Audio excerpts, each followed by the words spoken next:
İşğaldan azad edilən ərazilərə böyük qayıdış davam etdirilir. Növbəti mərhələdə Ağdam rayonunun Kəngərli kəndinə 40 ailə 150 nəfər köçülüb. Qeyd edək ki, hazırda Qarabağda və Şərqi Zəngəzurda ora köçülən keçmiş məcburi köçkünlərlə yanaşı bu bölgədə aparılan layihələrin icrasında çalışan, həmçinin ayrı-ayrı dövlət qurumlarının yerli bölmələrində xidməti vəzifələrini yerinə yetirən, yenidən fəaliyyətə başlamış səhiyyə, təhsil, mədəniyyət, turizm, sənaye, energetika məsələlərində işləyən ümumilikdə 43 mindən çox insan yaşayır.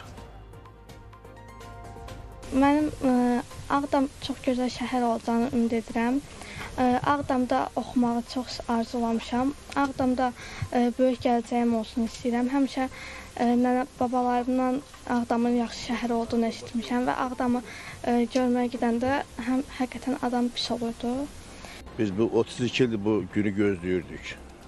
Həmişə arzumuz bu olub ki, öz elimizə, ovamıza, torpağımıza köçək. Bu günü bizə Allah Teala qismət elədi. Ona görə də mən şahidlərimizə Allah rəhmət eləsin deyirəm. Allah onlara rəhmət eləsin. Yerləri nurla dolsun. Qazilərimizə can sağlığı arzu edirəm. Ona görə ki, bu günü bizə yaşatdılar. Onlar olmasaydı, bəli, biz bu günü görə bilməzdik.